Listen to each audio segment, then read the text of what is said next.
like with good tailoring, good cigars are entirely handmade. So, you know, there's a lot of work and time and steps and labor that goes into making a cigar, and I think it's nice to take a moment to appreciate that. I'm starting to get some ash along the tip here, but it's not necessarily even. Is that a normal experience? This will occasionally happen with cigars. Sometimes the person who lit your cigar for you didn't do it properly. Today, we're at Tom Tom Cigars at 63 Elizabeth Street in London. What better place to learn about the fundamentals of enjoying a fine cigar? I'm here with my friends Austin and Nick. Thanks for being here, guys. Our pleasure. Thank you for having us. Absolutely. So you guys know that I'm a beginner when it comes to cigars, but I've been around you guys quite a bit when you've enjoyed cigars, so I'd really like to learn today what goes into enjoying a good cigar. Well, why don't we start with maybe what we have here in front of us that we're going to smoke, and then we can, you know, go beyond that. Excellent. Okay. So we have 3 cigars here. Mm-hmm. Give one to you and one to Nick. Thank you. So these are from a brand called EGM. Mm-hmm. And EGM is a online specialist retailer of Cuban cigars, but they've also created their own line of cigars, which is what we're smoking today. This is one of the vitolas, or one of the formats. It's called Tiburon. So, you know, cigars or tobacco can come from different countries. This is from the Dominican Republic, which is referred to as the New World. Cuba, or Cubans being, you know, from the old world. Okay.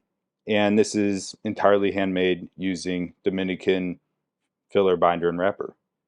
So is there a difference between Cuban cigars? I know that there's a lot of prestige in Cuban cigars. Mm-hmm. I think the main reason Cuban cigars are given that much prestige is the age of the sort of tradition of making cigars in that country, and also the terroir of Cuba itself.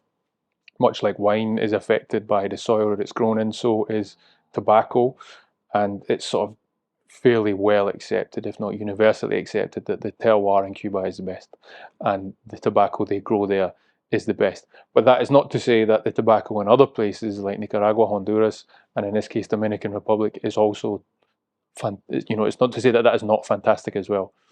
So it's similar to like shoemaking, for instance. I know that places like England, for instance, has a rich heritage of shoemaking, and people kind of frown upon shoes made in Spain or China. But the reality is there's excellent shoemaking all over the world.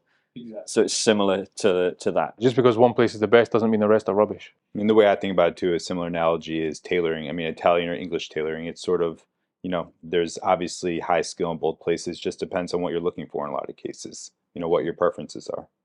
So the EGM cigars is what we'll be smoking today. Yes. And these are quite a small cigar. So when you're talking about cigar formats or lengths, I mean, there are a couple of things to take into consideration. So you have the gauge, which is like the circumference around it, and the length.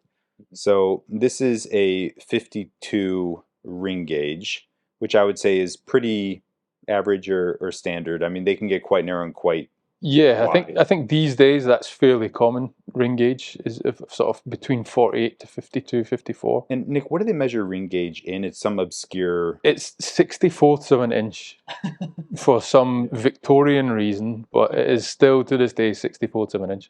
In the catalogues from brands, you will see inches, millimeters for the length, and ring gauge millimeters for the diameter as well. I don't know why it's in 64ths of an inch, but it is. So this is like a 52. I don't know exactly how long it is, how many millimeters, but this would be, I think for a lot of cigar smokers, on the shorter side, which means less time actually spent smoking. So this is about, I'd say a 30 to 40 minute smoke, more 30, but if you're sort of taking your time, maybe sipping a coffee or, you know, another beverage, you could extend it a little bit. So, you know, sometimes you just want something quicker, and this is maybe why you go for a shorter format, like the Tiburon. Interesting. Okay, understood. So it sounds like there are other formats of cigars out there as well. Yeah. Many. Do you have a preference? I think it's just, for me, it depends on sort of the occasion. Sometimes, you know, they make cigars that are very long and skinny, and there's something very elegant about that. But I kind of like a a bigger ring gauge, longer smoke, especially after a good heavy meal or something like that. I just, and I like the time that smoking that kind of cigar, um, affords me during the day. Just, maybe an hour, hour and a half to just sort of decompress and, relax. So I'm generally a fan of larger cigars. Similar for you, Nick? I would say so, yeah. I think if you're short on time, a shorter cigar, and if you've got plenty of time, then a larger cigar, yeah. And especially as Austin says, like after a big meal, a big cigar is just, and it's a nice sort of luxurious experience. Awesome. So, what would be the first step in the process of enjoying a cigar? I always sort of visually inspect the cigar first, because like with clothing, like with good tailoring, I'll rephrase, good cigars are entirely handmade. So, there's a lot of work and time and steps and labor that goes into making a cigar. And I think it's nice to sort of take a moment to appreciate that. So, just looking, there are certain visual cues, I look for just, evenness of color of the wrapper, the actual, rolling to see if it's nice and, tightly rolled. And, you can see the veins in the tobacco leaf running through there. And just, I like to sort of visually inspect it before I actually start, enjoying it or lighting it. You can also use touch to, if you give it a squeeze sort of along the length of it, you can feel if there's any points that feel a little bit too tough. It should be kind of springy as these ones are. And that way you can tell it's not over or under humidified or over or under filled, and then you can satisfy yourself that it's going to draw properly, it's going to smoke properly. Because that's a thing to remember, isn't it? The fact that these are 100% natural. 100% natural, yeah. There's nothing in here but tobacco. That's all there is. There's no preservatives, no additives, no nothing. It's just tobacco leaves bunched, wrapped once with a binder, and then wrapped again with a nice, pretty wrapper. Put a cap on top, and that's that. Which may sound a little bit simple, but obviously it's the reality of it is a lot more complex. But basically, yeah, that's what it is. So you mentioned about whether a cigar hasn't been humidified correctly. Yeah. What sort of telltale signs are there if you've got a bad cigar, so to speak? Personally, sometimes if it's really bad, you can smell it, which is never a good thing. If it feels damp to the touch, then it's over humidified, and it's not going to be good. If it's overly spongy when you squeeze, that probably means it's too damp, and it's not going to perform well. The leaves are going to be too wet to burn properly, and you're not going to enjoy it. It can be rescued. Just put it in a proper humidor and leave it for a while, and it will come back to life, so to speak. But I wouldn't smoke it that day when it feels like that. Understood. Okay. And conversely, if it's not humidified enough, it will be very sort of crunchy, and it won't have that nice, springiness to it. And I mean, like Nick said, you can also rehumidify that and get it back to, a better condition where it eventually will be an enjoyable smoke. Interesting. So unlike a wine or any alcohol like that, where if it goes bad, it's kind of bad forever, that sounds like you're able to rescue a cigar. You can rescue a cigar that's been purely humidified, yeah, absolutely. And I hate to stick with the clothing analogies, but it's kind of like tailoring. Like if you lose weight, you can have your trousers taken, and if you gain weight, you can have them let out. I mean, it's sort of a similar thing. Like these are, they have a second life. I mean, they adapt to sort of, the circumstances in which you keep them, so you can always, rehumidify or dehumidify. Interesting. Good to know. Good to know. So we've inspected the cigars, and I think it's safe to say that we've all got very good ones here. Yes. Agreed. What's the next step? Let's cut it and get ready to light it. Okay. Is there a difference between the tool that you would use to cut it?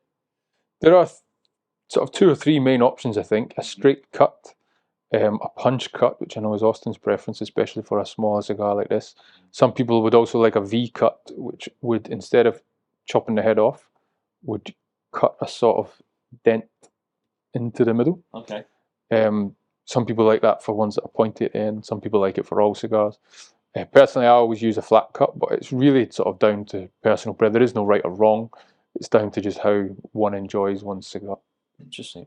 I was going to say, is there a benefit or a drawback to using one type of cutter over another? I think it depends on, well, first of all, like Nick said, it's purely preference. I think the only time maybe you start to consider which cut to use is you let the cigar dictate a little bit. Like if it has a very large ring gauge, the punch that I normally use is a pretty small punch. So you wouldn't want to use that on a cigar at the large ring gauge because you wouldn't be able to draw effectively. So I think a straight cut or a nice V cut would be better on, something like that. But you also couldn't use a punch on a really, really, small cigar either. Would it make sense? A straight cut would probably work better there. So generally it's preference, but I think there are some times where the cigar actually dictates what cut would maybe be better. Yeah. Okay. So I've definitely seen online that there are loads of different cutters available in terms of price range and in terms of materials used and things like that. Do you have a preference? You mean for material or for shape of cut? Yes. Yeah. Excellent. What cutters have you brought today? So I have a straight cut Uh-huh. from Colibri, which has been in the walls a little bit since I bought it. I bought this in Vegas airport. It's my only win that week. I won $30 in the slot machine in the airport and bought a cut. It's quite robust. It's nice thick steel, which gives it a sort of allows the edge to keep nice and sharp. It's got a bit of weight to it, so that when you push it through the cigar, it just goes cleanly through. That's generally what I think you should look for in a cutter: is nice, heavy steel, properly sharp blades. If you go too cheap, it's going to be too thin, and it's going to sort of crack and get all raggedy, and that's going to ruin the end of your cigar, and that's not going to be good. Austin, what about you? Do you enjoy the same sort of straight cut, or do you have a different one? I do. I mean, I do enjoy a straight cut, and I mean, I have a straight cut myself. I think it was a party favorite in an event I went to, so it's nothing special. It's just, it's got some heft to it, and it's sharp, and it does the job. But I prefer a punch, and this is a plastic keychain punch that I picked up at a tobacco shop in Florence, Italy. I think it was probably €1 or two. But it just, for me, it's just what I prefer. So it's just really simple, and I just sort of like the mouthfeel and the experience of a punch. So I tend to go for something like this more of the time. So I get the sense that from both of you guys, and I know that you enjoy cigars quite often, you don't put too much emphasis on your tools being super high quality. It's a case, or super high price, should I say? That's the second one. It doesn't have to. You don't have to go super high price to get high quality. It should be high quality because the cigar is going to be high quality, so you want to match the two so that it doesn't ruin it. But you don't have to go super high price to find that. It's surprising how for €1 you can get a tool that's going to work perfectly well. Excellent. So you're going to punch yours, and you're going to straight cut. What would you suggest for me as a beginner? I think as a beginner, I'd go for a straight cut. Yeah. If you'd like, I could do yours for you and talk you through the process. So it's a fairly simple process, actually. People often get sort of intimidated by it if they haven't done it before, but it's actually quite easy. You see on the top of a cigar here, there is a little line going all the way around. Okay. That's where the torcedor, the roller, has put a cap on to cover the end after they've rolled it. We want to cut north of that line so that we don't unravel the wrapper leaf. Oh, well, that makes sense. You don't want your cigar falling apart. You don't want it falling apart as you smoke it. Yeah, exactly. So we would open our cutter, find a nice little area just north of the line, and then nice firm cut, slice it right off, and then that can just be deposited in the ashtray there. Excellent. Definitely not your first rodeo. You can see there that that's nice and smooth off the top there. You've got just enough that you're going to get the smoke coming through, but no more that it's going to fall apart. And then we would take our lighter. It's a beautiful lighter. Thank you. This was a gift from my fiance. I prefer a soft flame in a sort of lovely enclosed environment like this. When you're not outside and you can use a soft flame, I always prefer to do so. Jet flame is also an option if you are outside. If you've got wind to worry about, then it's much more practical than using one of these. But since we have the luxury of smoking inside, we shall use a soft flame. You want to hold just a little above the tip. You can see where the tip of the flame is with your eyes. The heat is actually about a centimetre above that. Okay. So you want to just hold a little bit above that and sort of gently roll it round in your fingers, toasting the tobacco as you go. Is that the technical name for this part of the process, toasting? Toasting, yeah, you would Okay. say, yeah, you're toasting the tobacco. Reminds me of that episode of Mad Men, It's Toasted. And this is a step that a lot of, I think, beginner cigar smokers don't do that is really important to achieving like a good smoke and even burn, because this you're sort of pre-lighting it, and that's going to ensure that you don't have some hot spots and some cold spots. You're evenly toasting the end. And then as we get to about this stage where we can see it's all nice and toasted, because this is for you and not for me, I'm going to just sort of gently waft it through the air. This is just to get a little bit more air going through it so that for hygiene reasons I'm not putting my mouth toward your cigar. Well, I mean, we're friends, but I appreciate We're friends, but we're not that close. Yeah. And then I would give it to you and you're ready to take a little puff. Thank you. And if you need to, you can always top it up with this lovely sort of table flame lighter. But other than that, it should be ready for you to enjoy. Excellent. So what am I looking for when I take the first draw? Am I looking to take it into the lungs or? No, never into the lungs, just into the mouth. Let it roll over your palate, so let the smoke sort of coat your tongue and the roof of your mouth so that you can begin to pick out flavours. And then when you're ready, just blow it back out again. And that's it, nice and simple.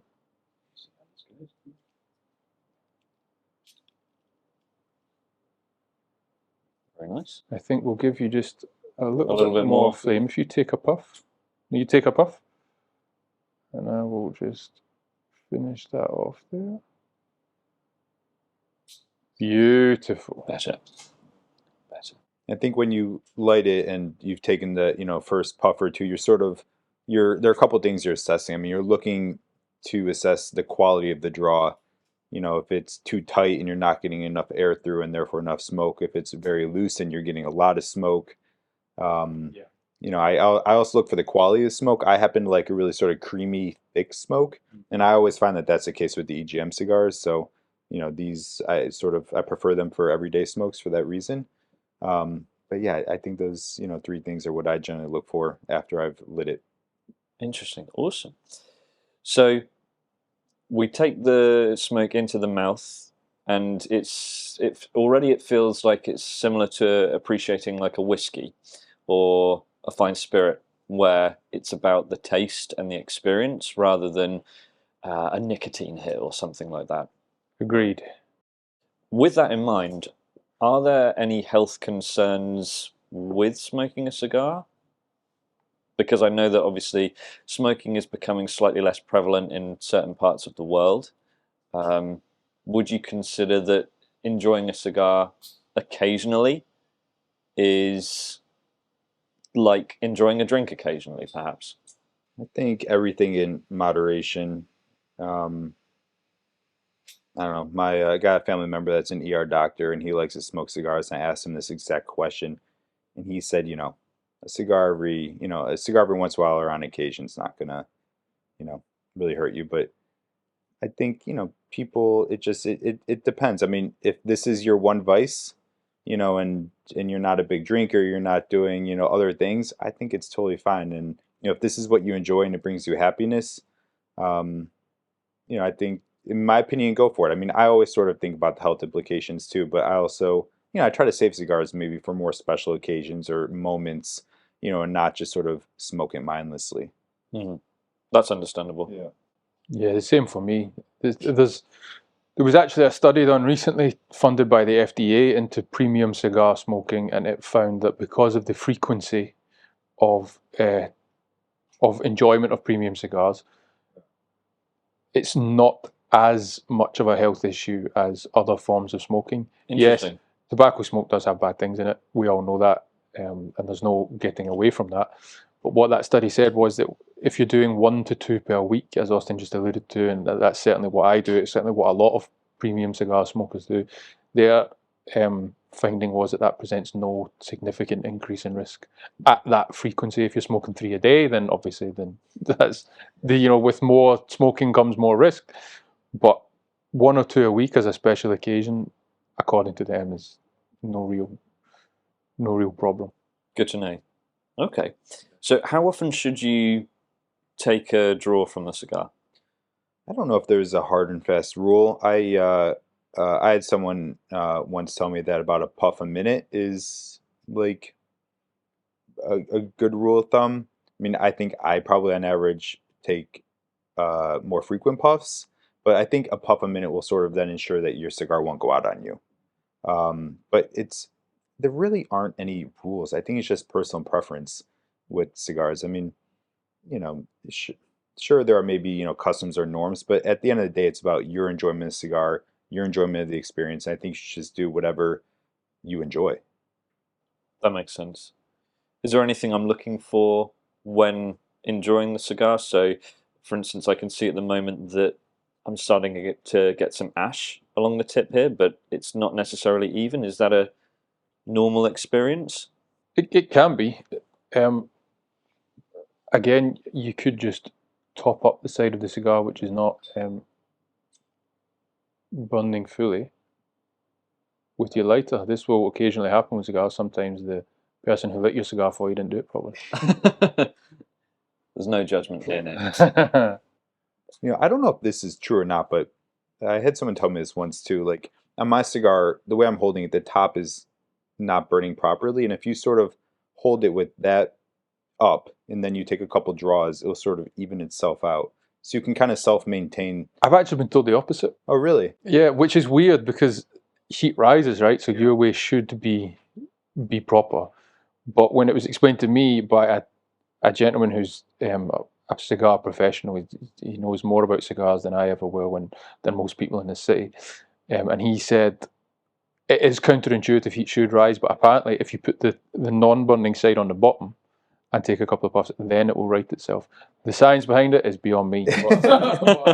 He told me to do it, so I do it because I trust him. Well, let's give it a go. Absolutely. Yeah. So, as you're enjoying the cigar, is it about sort of just slowing down and appreciating the taste of the smoke? I'll be honest with you, like I am not so great at picking up flavors of cigars. I mean, I know people that sit there with the journal and write down all the different flavors and things that they pick up on their palate. Um, I mean, I just get a lot of your typical sort of flavors when I smoke, but I try not to pay attention to that because I think that's sort of, single-minded or, then you just focus on that. So I just look for a nice, overall pleasurable taste. There's a slight sort of spicy, woody sort of quality. Nutty, almondy. Yeah. I mean, it depends also on, on the tobacco that's used. It will depend on the tobacco and the way, the ratios in which it's been blended by the blender who's sort of put together the recipe, if you will. And also where it's from. Like Nicaraguan cigars will tend to be a lot spicier because it's volcanic soil, yeah, and you can blend stronger leaves with more mild leaves, and that's going to have an effect on it as well. Austin's perfectly correct. There are a few regular flavors that you get, I think, from cigars. It's not like wine where there's a big list of hundreds of summer fruits and all this sort of stuff you can get from it. There are a few classics, one of which is tobacco. It tastes like nicely roasted tobacco, but yeah, nuts and almonds and sometimes like black coffee and that sort of thing. I think like black pepper and like sometimes you get spiciness. Like we were talking about before, this is a smaller cigar format, and I think the flavors therefore a little bit more condensed. So, I mean, I would say this is a medium-bodied cigar, and I tend to get a little bit more spiciness from this cigar versus other EGM cigars. And I guess while we're talking about that, like we can talk about generally how flavor develops in cigars, right? So cigars are broken down into thirds. You have the first third, the second third, and the last third. And as you're smoking, you're drawing in the heat, the flavor is going to develop. So what starts as a, nice mild cigar, towards the end, you might pick up entirely different flavors, and also it might get much stronger. Just like Nick was saying, it depends on, how the person who rolled it, how they've, blended the tobacco. So is that thirds in terms of literally? Mm-hmm. Thirds of the length. Yeah. So as the ash starts to form and the cigar is burned, what's the etiquette for ashing your cigar? You should just, when you feel it's time for the ash to be removed from the edge, just put it to the ashtray and gently roll it off. There's no need to be overly aggressive or forceful with it. It will generally stay on for quite a long time. Oh, really? Yeah, it would. It could have lasted far longer than that, I'm sure. That's a sign of good construction when it's been well made. and they've used good tobacco, it will hold together surprisingly well. What you don't want is for it to fall on your clothes. I generally find roughly a centimetre, every centimetre or so, or every half inch or so, I'll do that just to make sure it doesn't fall on my clothes. There are people who enjoy making the longest hunk of ash they can on the cigar. There are actually competitions devoted to it. Oh, really? Yep. But to me, it involves too much that you end up smoking like this. Yeah. Like really, really carefully. And to me, that I'm not enjoying that anymore. I'm worried too much about not removing the ash and not worried enough about just sitting back and enjoying the cigar. If that's for you, then that's for you. But it's not me. You see people laying down horizontally with just a cigar pointed up, and you know where the ash is going to end up. It's just a matter of time. But I mean, I'm notorious for like always getting ash on myself. But that's because I find that when you ash, it actually changes the dynamic of the smoke and the flavor a little bit. I think the longer ash you have, sort of the cooler the smoke is and the less like forceful maybe the flavor. So I like to sort of take the ash down until I get to a point where I start worrying it's going to fall, at which point I'll ash it. Because when you do ash it and then take another draw, I mean, I think it can be a little hotter, bit more hot. spicier. Yeah, that's right. Yeah. So there's, it's a flavor thing as well. So you mentioned if the ash does get on your clothes, is there anything that you need to be aware of or do to ensure you don't get stains? I've probably not worn the right colour suit for this. You'd be surprised. I've ashed on lighter colour suits than that. Oh, really? Yeah, oh yeah. Okay. The one thing I would always say is remember to look. I've got some ash on me right now. Brush, don't rub. Okay. And then it'll just float off. And you can even sort of like flick it, which I find works. But yeah, you like Nick said, you do not want to rub. Don't massage. Then Then that's kind of there. Yeah. So as the smoke continues, I see that the band is here. I've heard that the band is the stopping point. Is that true? I mean, not for me. I like to enjoy more of the cigar. It can be if you want it to be, but the band is really so you can tell whose cigar you're smoking. Oh, I see. And from which this brand is just advertising. This is just decoration. Yeah. Okay. Many people would probably stop around an inch from the end. Some people would put a little spear into the side of it so they can smoke every last bit. Personally, I'm an inch from the end kind of person, but when you see the cigar getting to around this sort of stage, you can just remove the next band in sequence and put it in your pocket. Some people like to save them. Okay, so almost like a catalogue of cigars that they've smoked and enjoyed. Some people some people have like little notebooks. Some people make collages of artwork and things like that. Some people like me just throw them in the bin. On really special cigars, I like to sort of write on the back, like if I'm smoking a cigar with, my dad and it's a particular memorable cigar, or an experience, I just sort of like to make a note of that on the back of the band and I stick it in, a little catch-all that I have at home just for memory's sake. It's nice, or I'll give it to him. It's a little gift. But one of the another sign of actually a well-made cigar is how easily the band sort of comes off. Yeah. Because so the bands are applied with a little bit of glue or tack, or it's actually a little bit of gum, natural gum. And if it just sort of pulls off very cleanly and easily, that's, another sign of a well-made cigar. I see. Okay. So there are a few factors to look out for when judging the quality of a cigar, and it's useful to know that the band is one of those things. Useful, but not ultimately that important, because at the end of the day, it's more about the actual cigar. Yeah. But it's one of those little, it's like, I don't know, pick stitching or something on a lapel. It's a little tiny detail that maybe isn't so relevant, but sort of if you know, you know. You can tell if you see that detail, this manufacturer, if they've paid attention to that, then the chances are they've paid attention to everything all the way through, and you can trust their their quality. Since we're filming, I'm going to actually ash my cigar, because I would keep going if I was at home in my garden or something, but I don't want to be the only guy who ends up with ash all over myself. So. And that's important to actually take a draw sort of right after you ash. It sort of helps to maintain, an even burn. So I probably waited a second too long here, but you want to take a draw after you ash generally. So when it comes to enjoying a cigar, and you're probably going to be doing this in company, What sort of etiquette is there amongst cigar smokers that you think is important for newcomers to know? Well, I think, first of all, as we discussed when I was lighting your cigar for you, the reason I waved it is because you don't put your mouth on someone else's cigar. People sometimes say to me, would you like to taste this? And I'm like, no. No, that's yours and I'll have mine, and that's fine. But generally, it's just, respect. If you're in a place like this, don't be too loud. Yeah. Don't be sort of too ostentatious or trying to... Every now and again, you'll find the guy who likes to shout about how expensive his cigar is. Shut up and enjoy it. There's no need for that sort of thing. And yeah, just sort of acceptance of the fact that everyone has their own tastes and it's everyone's hobby. You'll tend to find in a place like this, everyone has that common ground of loving cigars. And that'll generally be your conversation, and just respect everyone's sort of opinions on it. Is that your experience of the cigar community, that they're quite open and accepting of newcomers? For the most part, yeah. Yeah. I mean, it's not nice to be a snob about anything, I don't think. It's, to turn off or put off. But I find in London, I mean, there's a really rich cigar culture and community here.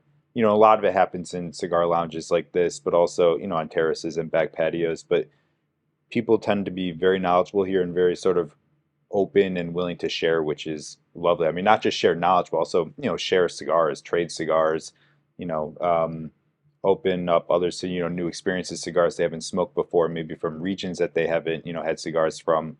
I'm from the States, and when I moved here, that was my first time with access to Cuban cigars. So that was entirely new for me and so much fun. And I've learned a lot just from, sitting with Nick and other people in the cigar community smoking Cubans.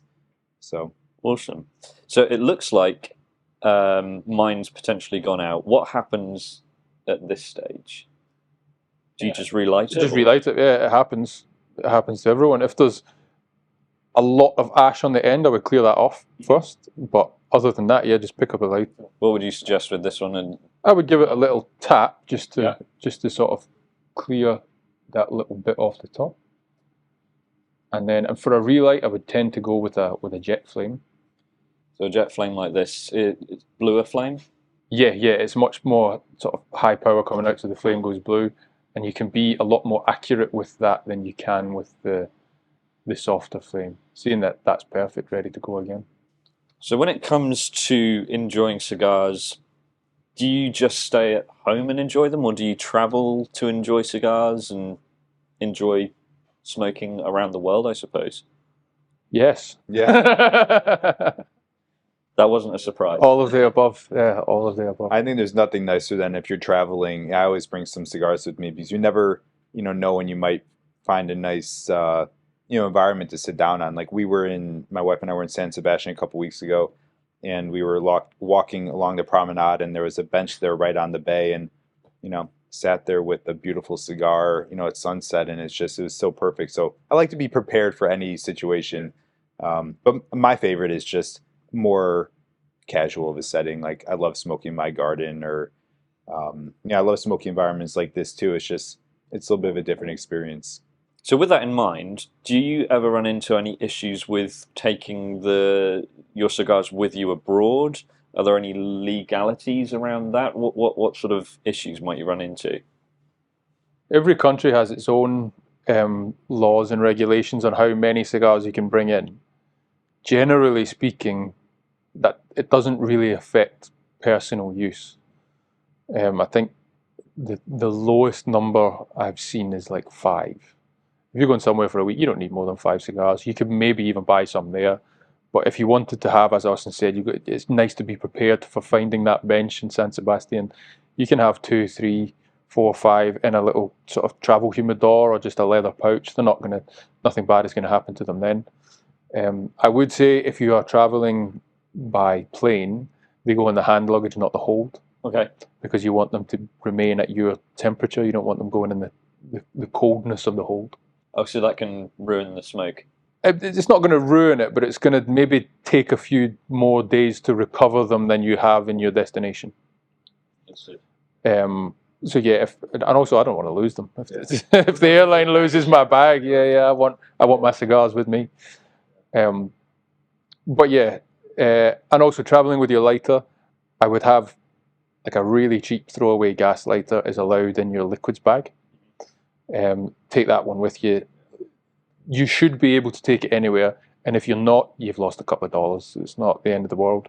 Don't take your good lighter. I was going to say, because you do have a beautiful lighter, is DuPont? It is a ST DuPont, yeah. I do not travel with that, except on the Eurostar, because it's the train. Because it's the train, so they let me, but I never take it on a plane, just in case. I have plenty of little gas lighters that I've paid £4 or £5 for. It's like Nick said, it's not worth risking losing a very expensive lighter for. And you can never travel with a torch lighter like a blue flame. Technically, you can travel with a soft gas flame. You just have to make sure you empty the gas entirely.